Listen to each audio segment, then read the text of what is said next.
will join later. Bakari, everyone. This is Professor Rahh, Professor Emeritus, California State University of Long Beach, former city councilman for the city of Compton, former Compton College Board of Trustees, and former Compton Unified School District Board of Trustees. We want to welcome you to the Conscious Corner and tell you that you found your family in a peaceful place, and we wish for you blessings without number and all good things without end.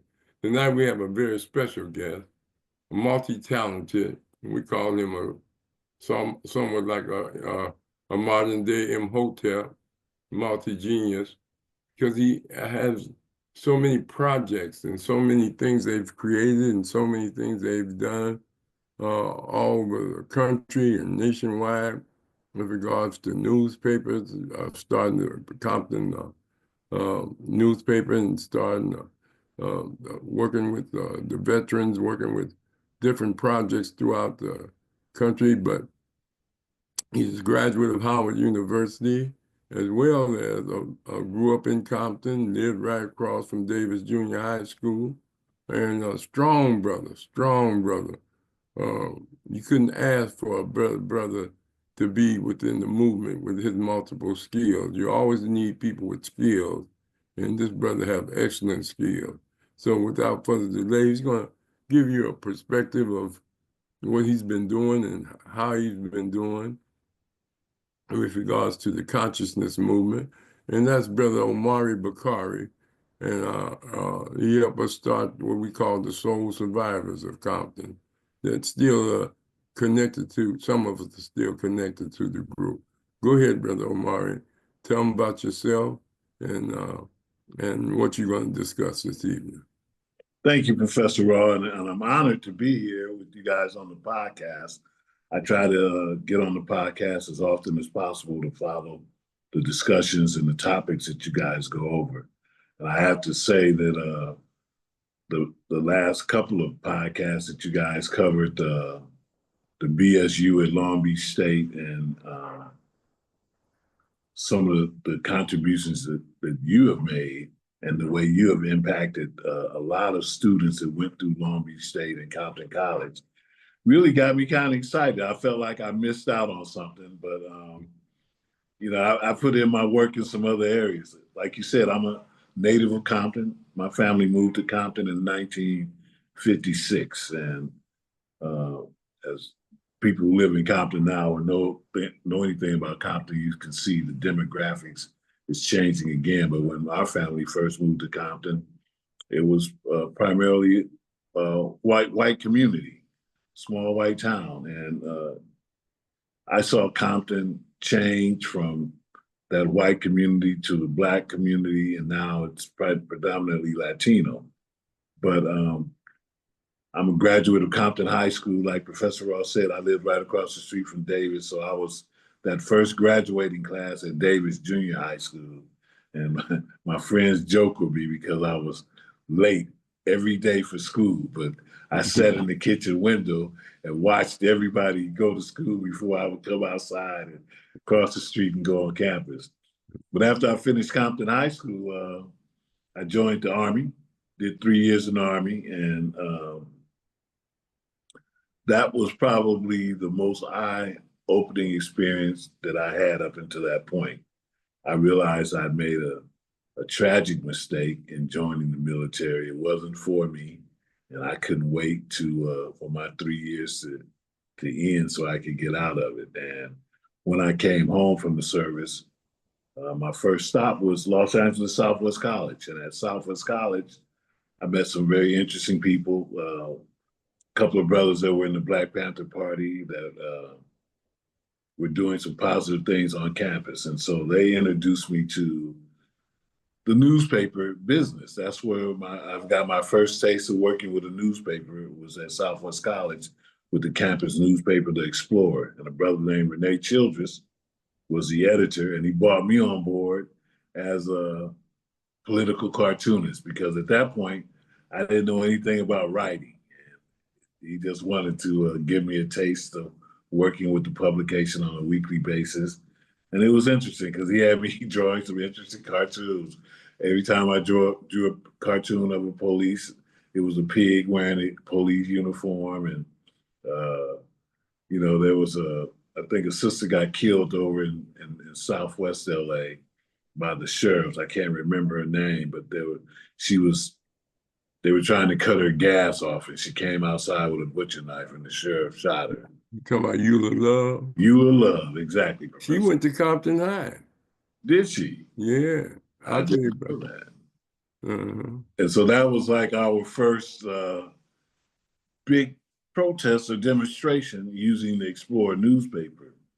When I graduated from Southwest College, I transferred to Howard, and I left LA with a stack of Black Panther Party newspapers under my arm. And my goal was to go to Howard and peddle the newspapers on campus. They didn't have anyone on campus representing the Panther Party, so I did that. And that was interesting because I argued almost daily with the brothers from the All African Revolutionary Party. They were Pan Africanists, and I was coming from a Black nationalist perspective. Uh, but Howard changed that in me. It kind of opened my mind to a lot of different things. Over the years at Howard, I was instrumental in bringing Bobby Seals on campus, Gil Scott Heron, Kwame Ture, and we actually had lunch with Robert Mugabe, who was the president of Zimbabwe, right after they had won their civil war in Zimbabwe. And it was an interesting lunch. He invited all the student leaders to come to Zimbabwe to help them build the country. And sometimes I think about that and I wish I would have made that trip um, to play some kind of role over there, and I didn't. But at Howard ended for me with me being on student government, and I served as a public relations director, and then eventually I ended up being the student body vice president of HUSA. One of the interesting things at Howard, where it came to newspapers, when we were in student government, we didn't have a BSU at Howard. I've never been in a BSU. Southwest College didn't have a BSU because it was student population was all Black, and of course Howard was all Black. We didn't have a BSU either. And I guess sometimes listening to the activities that you guys did at Long Beach State, I missed that part of it, even though we had an entire student body that was Black. One of the issues we had at Howard, Isabel Wilkins was the editor of the Hilltop, which was the school newspaper. And we had taken all the funds and they had to come to us every week to get funds to print that paper. And so they wouldn't publish anything or print anything about student government. So I created our own newspaper at Howard for Houston called the Ujima Gazette. And that was where I got the real bug to get involved in journalism. I was a communications major, majoring in public relations, but of course we had to take all the journalism courses. So when I came back to Compton, the first stop was the Compton Bulletin. And that was my first introduction to Professor Rahh. Professor Rahh had a weekly column in the Compton Bulletin, and he was the only person that I was reading in LA that was speaking a language that attracted my attention. And I was I just wanted to meet him. And eventually, some brothers gave me a call and said they were putting together an organization called the Soul Survivors. And I came out and sat in a couple of meetings and decided I was going to join. And that's when I met Professor Rahh. And I presented a proposal to Professor Rahh to start a newspaper. Now, my motivation for presenting him with that proposal was the guy that was running the Hilltop wouldn't hire me. I mean, not the Hilltop, the Compton Bulletin wouldn't hire me. And he told me that if I was going to write anything for his newspaper, I was going to have to pay him. And it just made me feel real bad. So I said, I can start a newspaper right here in Compton. And so I started doing the research, doing the work, and I put together an outline for a publication that was actually game changing. The Compton Journal became the first publication, Black-owned publication in LA that printed a full color front page, centerfold, and back page. We kind of gave it a style, something like USA Today. But the biggest thing was we were able to put that newspaper on every doorstep in the city of Compton. We circulated 21,000 publications every week, and we hit every doorstep. Now, of course, we were an ally of Compton city government. We supported everything that they did, which was in opposition to the Compton Bulletin, because at the time they were like a rival, and they were against the sitting city council and didn't give any net positive press. So we served that purpose. After that little era with the Compton Journal, I moved back to Baltimore in 2012, and I hooked up with, my intention was to go back to school and work on a postgraduate degree. And I hooked up with a couple of alumni brothers who had put together a program called, they started a company called Notice and Comment. And the objective of that company was to digitize public listings and take them from the newspapers and put them on the internet. And so what we wanted to do was sell the product to newspapers so that they can continue to make money off the public listings and have people go to the website, a website, and they could actually respond immediately to those public comments. We got the attention of the White House and won the Big Data Innovation Award in 2013. And at that event, IBM's federal department saw what we were doing and invited us to participate in IBM Watson's ecosystem. IBM Watson was my first experience working with artificial intelligence. And what we did with them was we modernized the regulatory process for the federal government. So when the federal government wants to make a rule change, they have to go through something like 27 steps. So what we taught Watson how to do was go through those 27 steps automatically. And if anything wasn't completed, that they would notify that particular office that needed to make that change. Well, we couldn't sell the product to the federal government because IBM wanted too much money. They wanted $10 million for a license, and the product hadn't been vetted. So we didn't sell the product, but what it did for me was introduce me to technology. And so I created a company called DIPS Technology, Digital Innovation and Publishing Solution. And what we were doing was building websites, mobile apps, and progressive web apps. We built a couple of online directories, and most recently, we've been building chatbots. We've been taking the artificial intelligence, teaching the artificial intelligence a specific subject, and we can attach it to a website. So if someone went to your website and had a question, they could ask the chatbot a question, and it would answer whatever question was asked of it. So I did that for about 10 years afterwards, and even up until this current point, I'm still working with DIPS Technology. I just recently hooked up with some other brothers who are working in Liberia. They're also some Howard alumni, and the name of their group is the American Global Trading Group. They're involved in trading minerals from some of the African countries and putting them on the open market to resell them.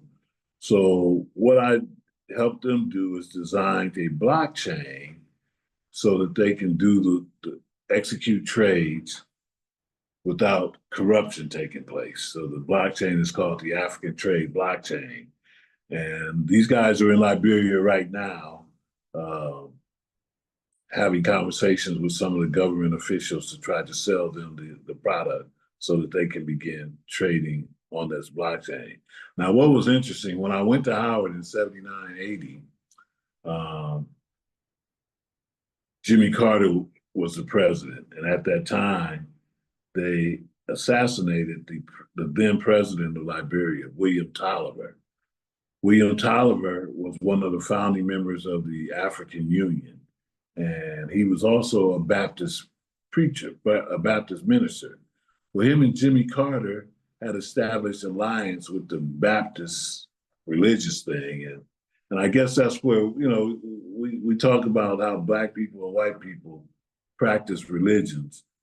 They're two separate things. They can be the same congregation or the same type of religion, but they have their differences. So one of the things that Jimmy Carter did with William Tolliver was befriended him on the subject of Baptist church. But the CIA under Jimmy Carter saw William Tolliver as a threat.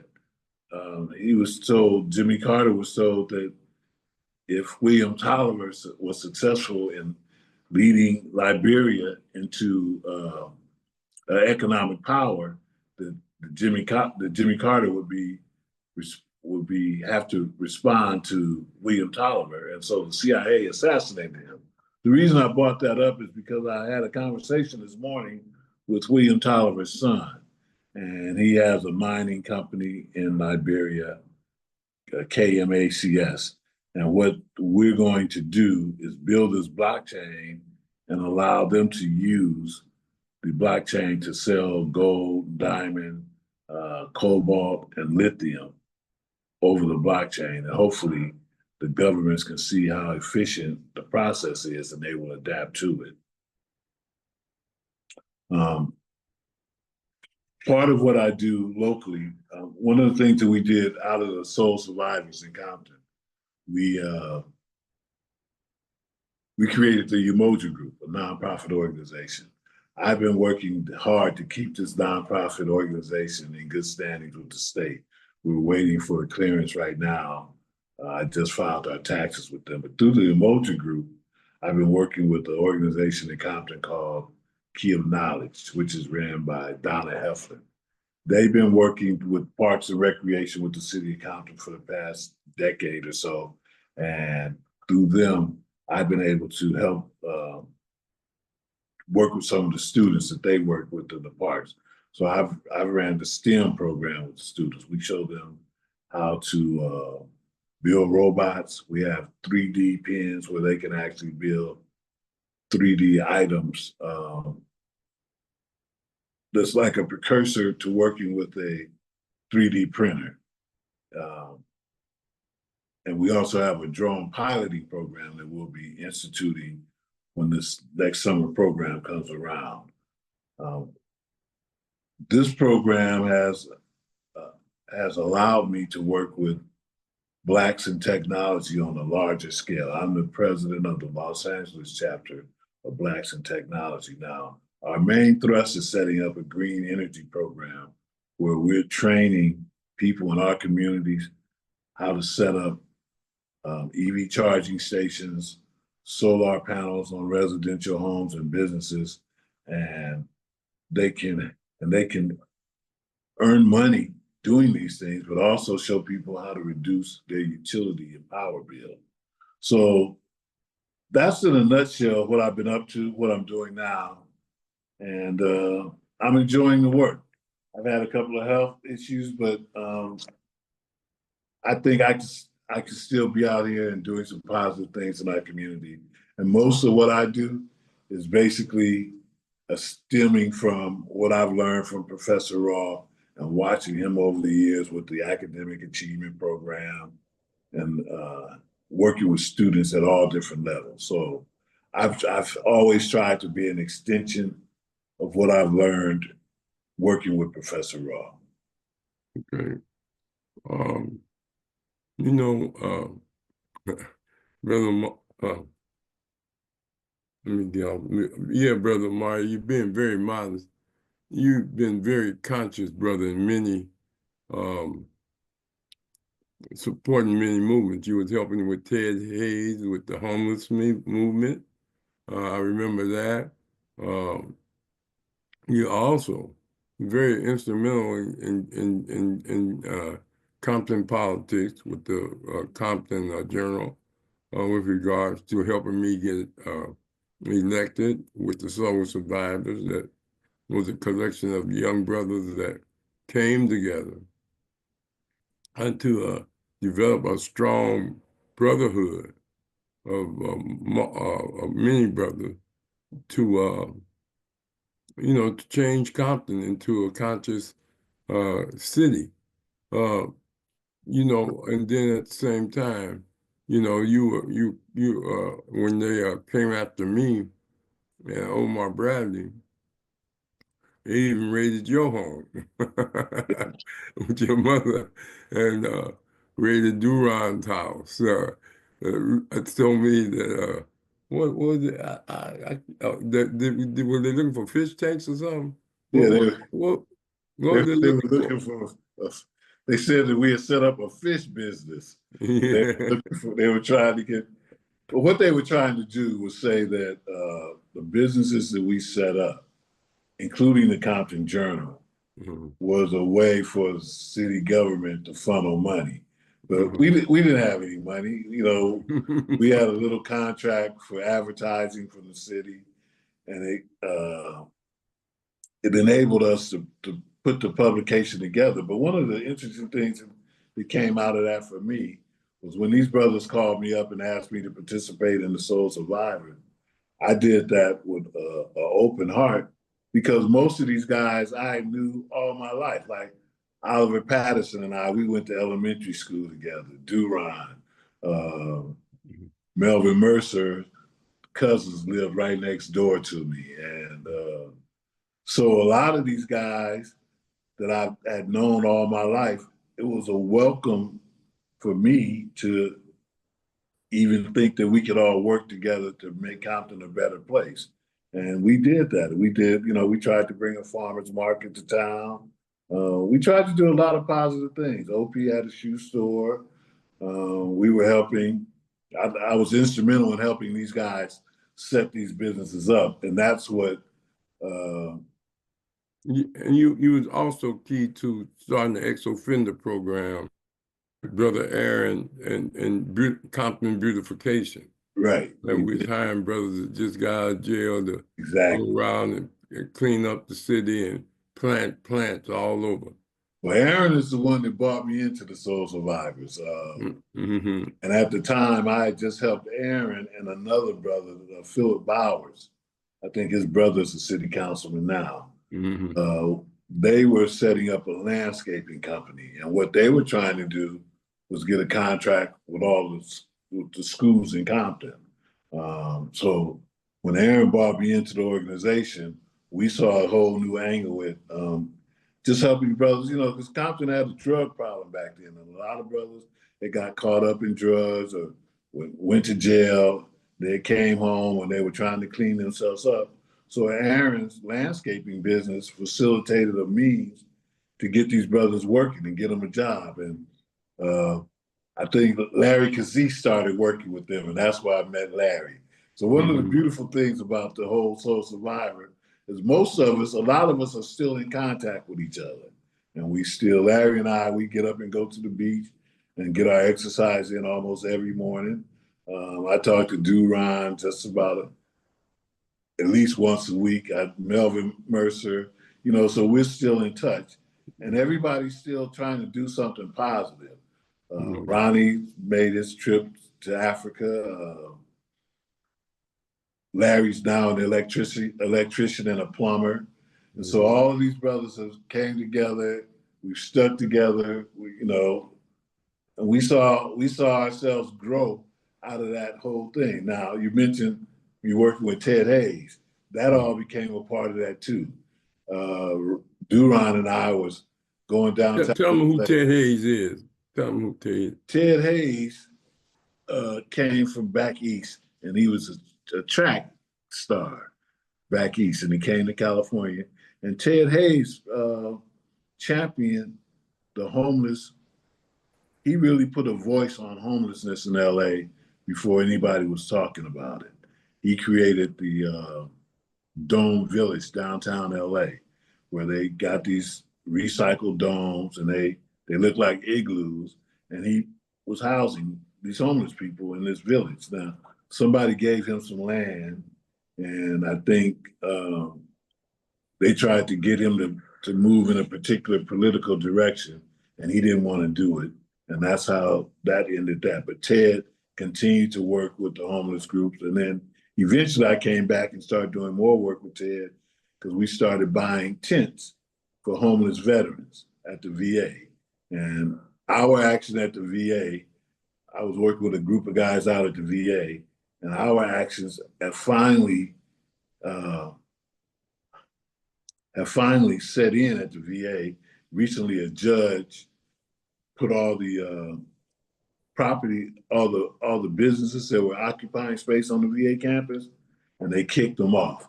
And we were arguing that for years, saying that this property was designated for veterans, and the veteran population in LA, or the homeless population in LA, was about 39, 49% veterans.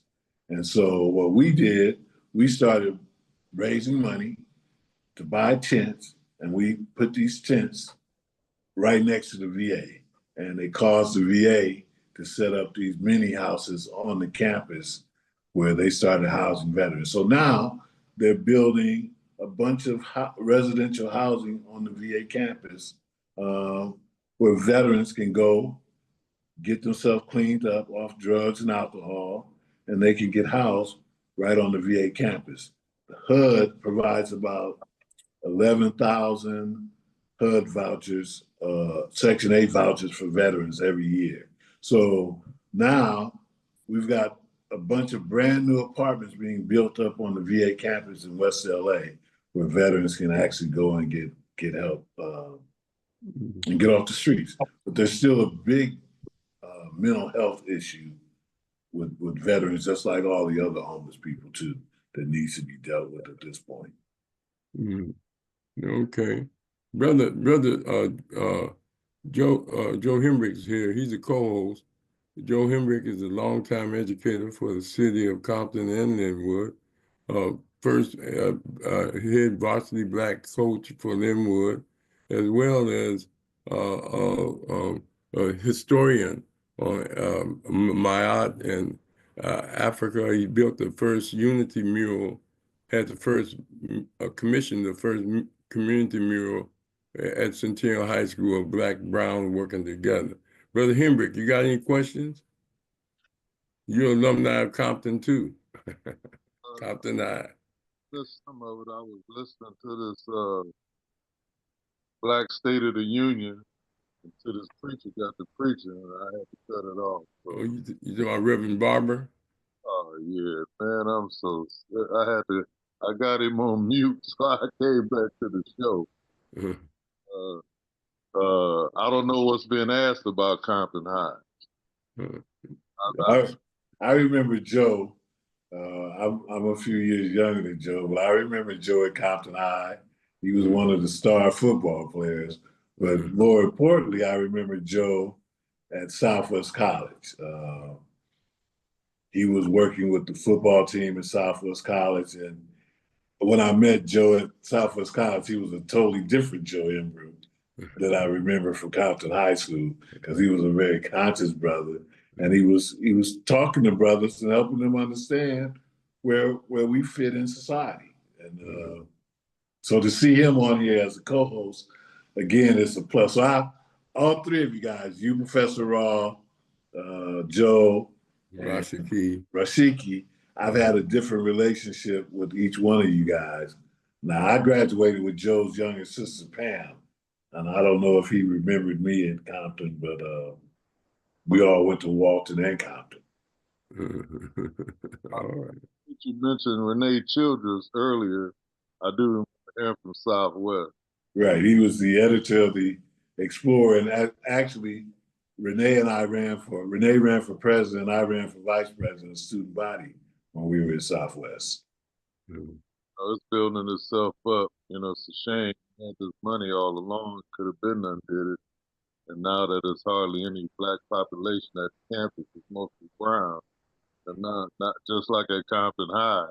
Now they want to build all this stuff up, but they could have been did this long time ago. Yeah, I went by Compton High the other day, and that was my exact sentiment. I was like, wow, now that the largest student population in Compton High School is Latino, the black kids won't even get the benefit from this new campus. But, I always thought Compton High School had a great campus. We had a football stadium. a girl and a boys basketball gym, male plunge, swimming pool, the auto shop. I just thought Compton High School was a real awesome place to be educated. And the instructor, when I went to Howard, I think I was a lot better prepared than most students that came to Howard, even though I was a little older, had been in the service and at a community college. But I was exposed to a lot of Black literature at Compton High and Southwest College. When I got to Howard, I sang in Howard's choirs, all of Howard's choirs, and the average student didn't even know the national Black anthem. So coming from Compton, I always thought that I had a little edge because growing up in a Black community, I felt like people were a little more concerned about educating us and teaching us how to live and how to survive in this world. And a lot of kids didn't get that. A lot of kids in LA didn't get that. Mm-hmm. Mm-hmm. I can remember when the business, a Black-owned business was just a matter of course growing up in Compton. Black people owned the gas stations, Black people owned the stores where we shop like Exums and, the shoe store downtown. So I was used to seeing Black people run businesses. And that had a lot to do with how I thought about the world. I never saw ourselves as people that we just needed to have a job. I saw ourselves as people that we can run our own communities and we can have our own businesses and we can educate our own people. And today I don't see a lot of that, but that's where I came from. That's the Compton I came from. Well, Joe, you have any other comment? Not this time. Sorry, I missed a lot of the show tonight. We had a few good speakers on there to listen. Brother got the preaching it can. Matter of fact, Waters real strong. Mm-hmm. Talk about what is this DEI? Diversity, equity, and inclusion. Okay, that's some on this show that I did get. But apparently they got over 200,000 listeners listening in on this. Well, they put out a notice that rather than watch Trump tune us in, and they was hoping 100,000 people would tune into their show, and Roland Martin was behind a lot of that. Yeah.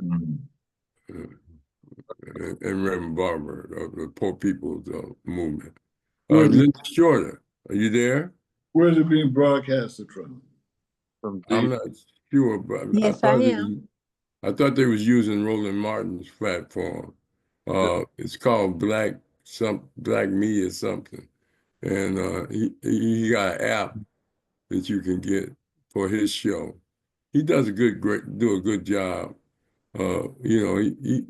He was a news commentator. He used to be on CNN, and right. He used to be on a couple of other shows. But he started his own podcast, and he's very, very, very, very hard line on certain issues compared to most news commentators. That's Roland Martin, and Reverend Barber is part of the Poor People March. He's an integrationist minister that deals with poor people, no matter what race they are.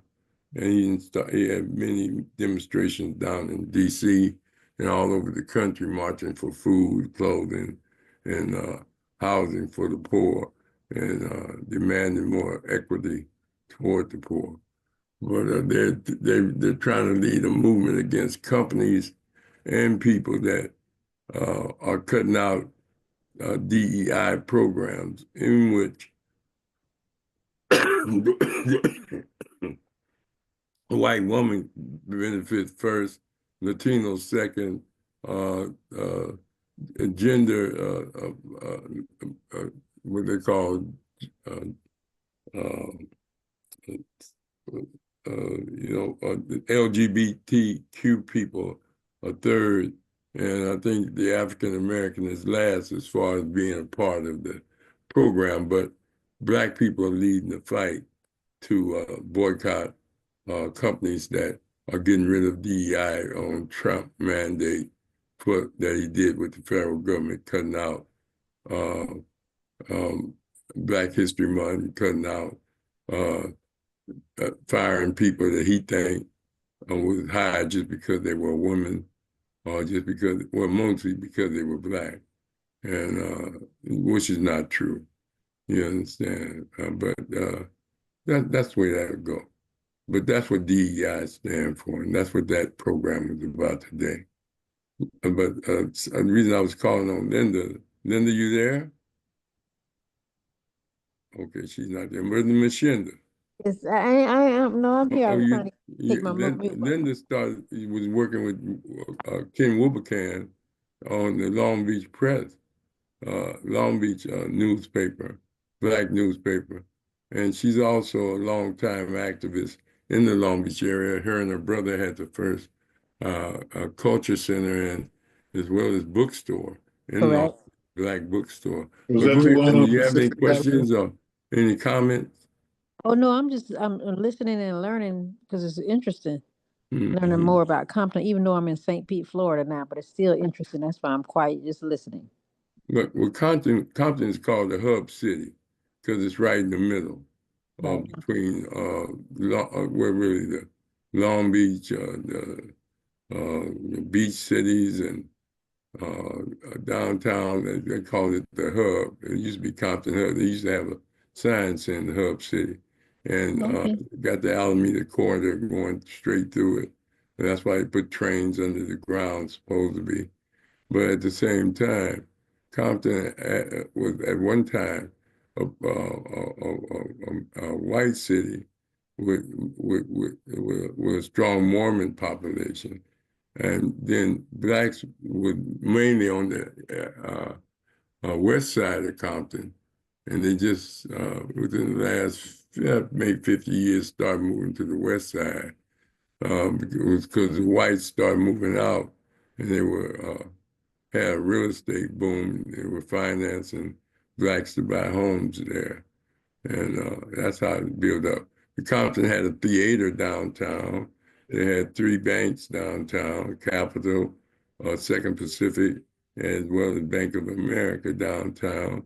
And as Brother Omari was saying, a lot of Black businesses were downtown in Compton, as well as shoe shine parlors, pawn shops, right in the middle of downtown. And they had a market on I forget the street. Boys Market was in those days, as well as the unemployment office with Brother Lewis Roach. And I mean, Black people was just in deep in the Compton. They hired the first Black mayor, Mayor Dollarhide, who really looked like a white man to me, but people say he was Black. But you know, that's what Steve Coakley would call the boule, the New Orleans Creole Convention. You know, that George McKenna, Danny Bakewell, to a certain degree, even Farrakhan, them, all light brothers. Marcus Garvey always said, watch them, you know, and so they began to get into key positions. Even W.E.B. Du Bois, all of them very light, but they saw themselves as Black. Some people think they were just hustling the Black movement, but that's neither here nor there. But Lynda, you know, we appreciate your contribution and your brother's contribution to the movement in the 70s in the Long Beach area. Brother Mshinda, you there? Are you there, Mshinda? Because you grew up in Compton. I mean, in South Los Angeles in Compton. What about Rahh? Rahh, you there? Rahh? Yeah, how you doing, Professor All right, then, brother. All the brothers from Compton, really enjoying the message tonight. Of course, my connection to Compton is when I first came to California, I stayed on 15303 McKinley, and that's right off of Compton Boulevard there. And I got at least about seven cousins that attended Compton High School. So that's about my only connection. But it's just you guys are so esteemed to have gone to a high. I have a high esteem for you guys because of your activism, and it's a lifelong commitment with you guys. And for some of you, that's what you do. Period. Financially and for the community. I need to make your living off of it. So I have nothing but high praise for Compton.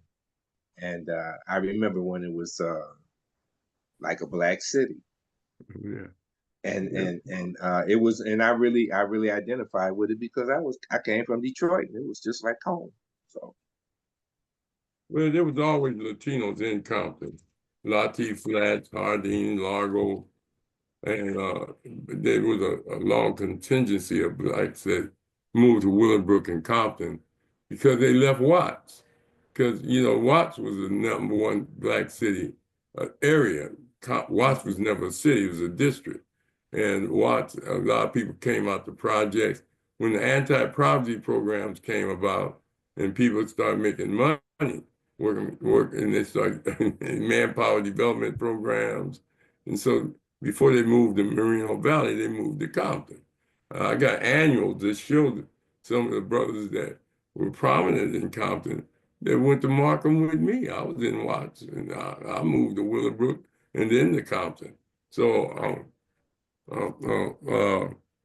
lot of the people, if you talk to them, they started out in South Central projects, the Pueblos, Nickerson Gardens, Jordan Down, and they all moved to Compton. A lot of them. Palm Lane. Yeah, Palm Lane, all of that. The other interesting thing, Compton had a lot of black professionals, attorneys, Mr. Filer, Mr. Hall, Johnny Cochran. The Tucker.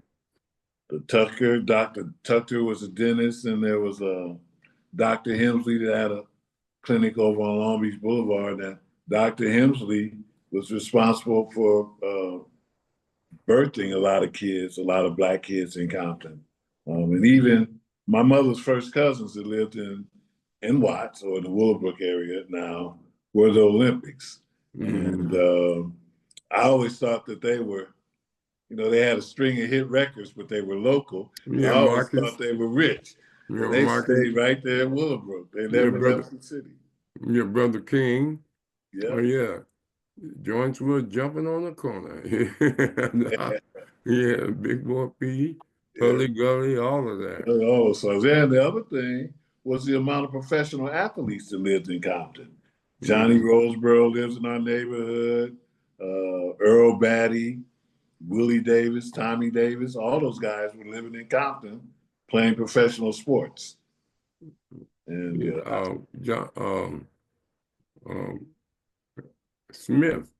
Reggie Smith. Reggie Smith, exactly. And a lot of brothers went to Dominguez too. They went pro. Yeah. Played pro baseball. But Compton had an airport, had a 3-part golf course.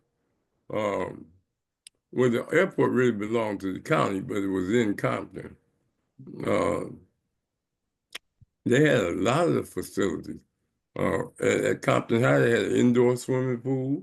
They have an aquatic center over there off of Long Beach Boulevard for disabled people. And Compton had a lot of amenities that was set up for white folks. Exactly. Black people took them over, and it's just a beautiful thing that people that did not know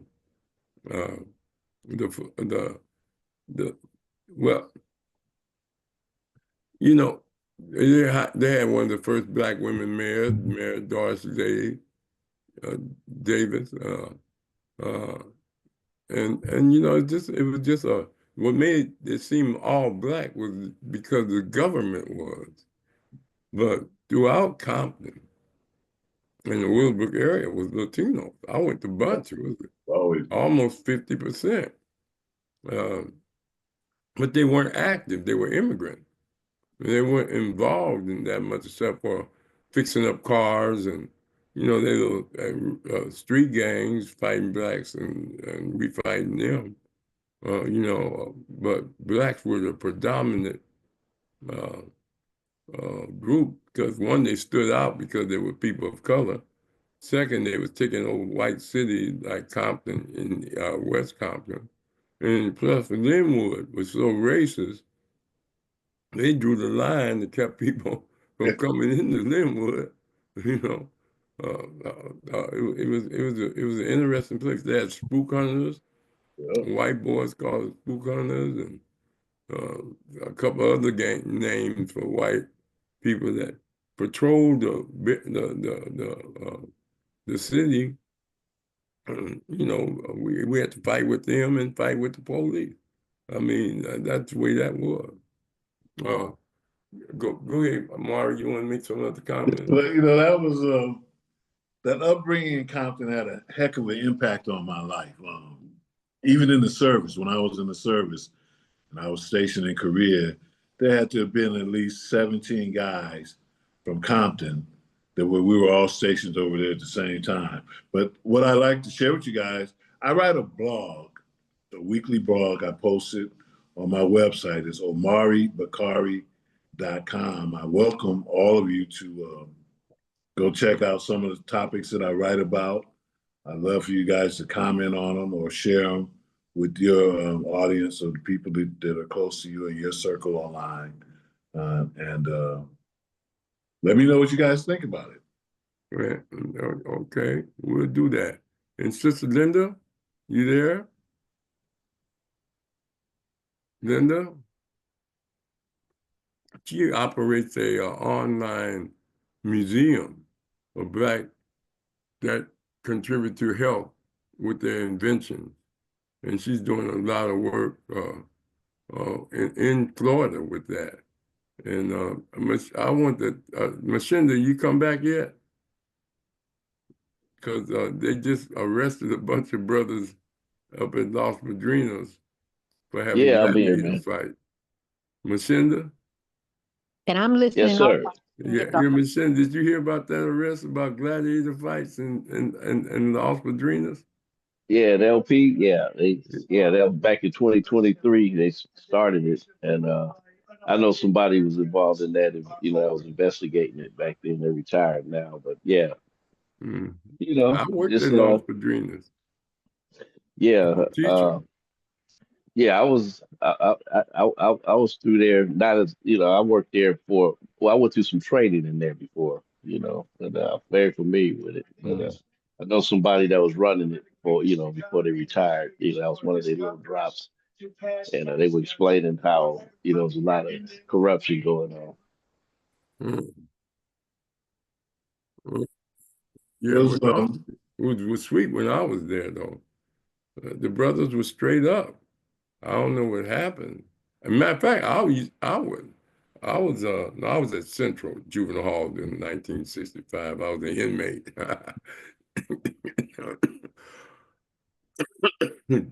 during the Watts Rebellion.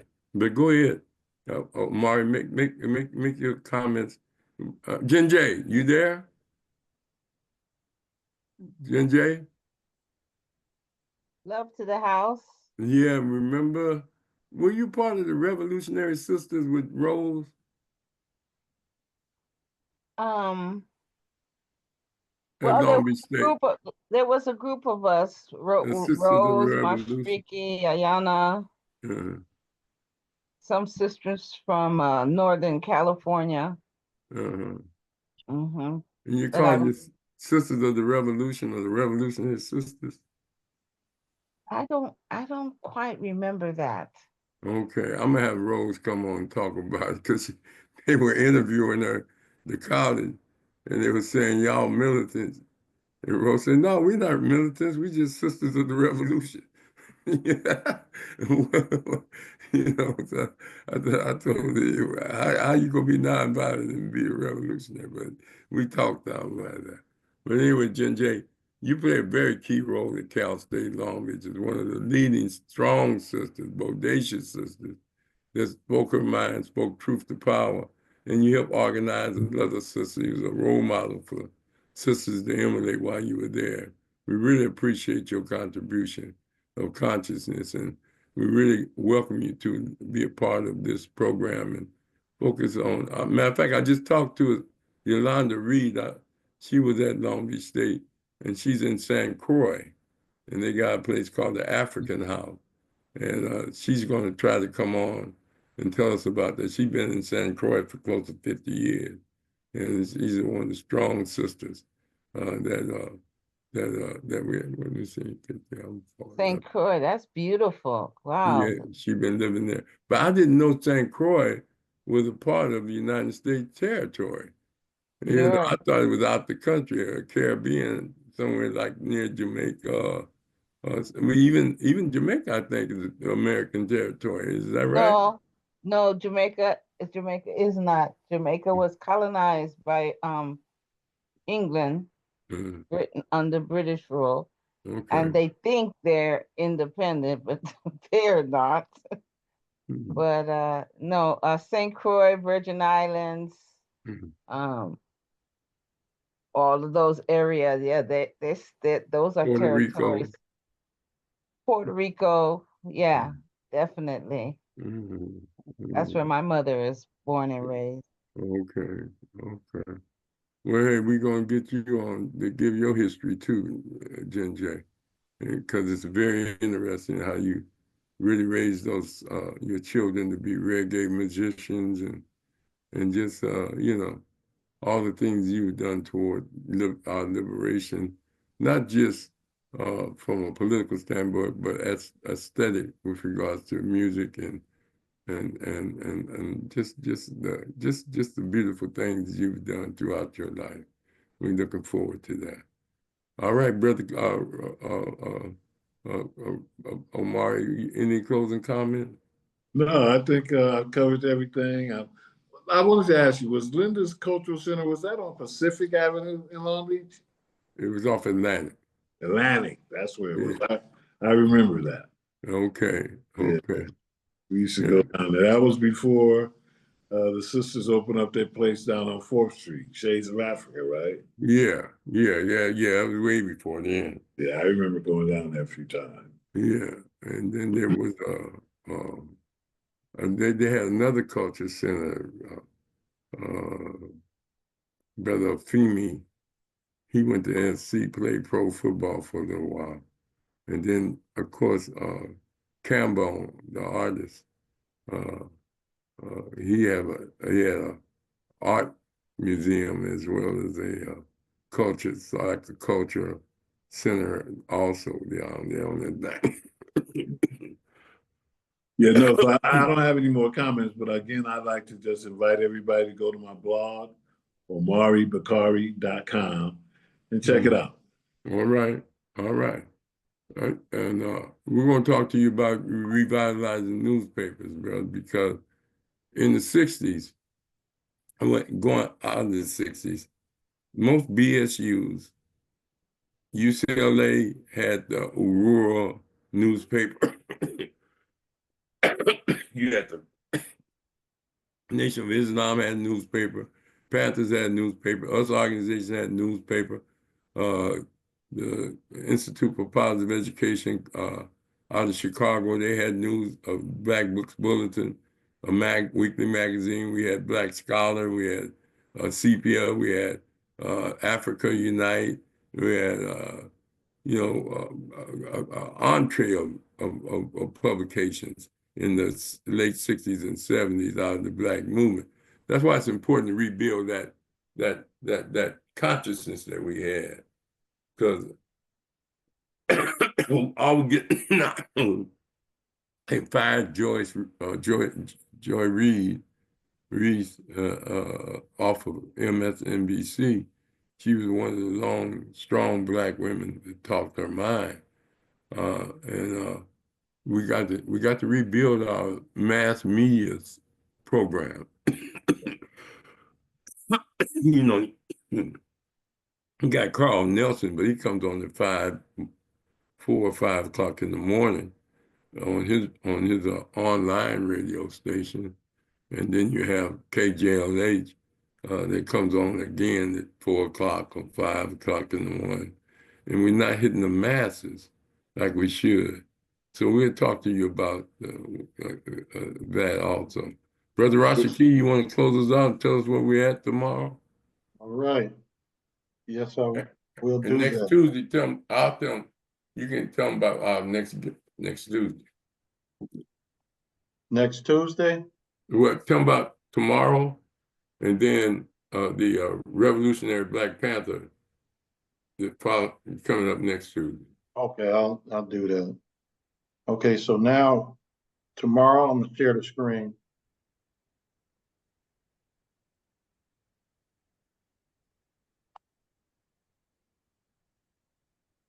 Tomorrow we have Dr. Charles Alexander coming on, and the topic is ACOBAN, the call to action. And then we have a special edition show on Thursday. We got Brother Muko coming back, and then we have Mr. Bobby, the co-host of the Counter Racist Code show.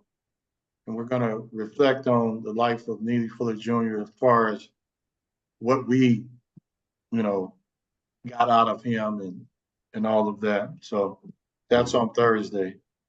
So we're continuing talking about Neely Fuller Jr. and his impact. All right, and then on next Tuesday, we have Dr.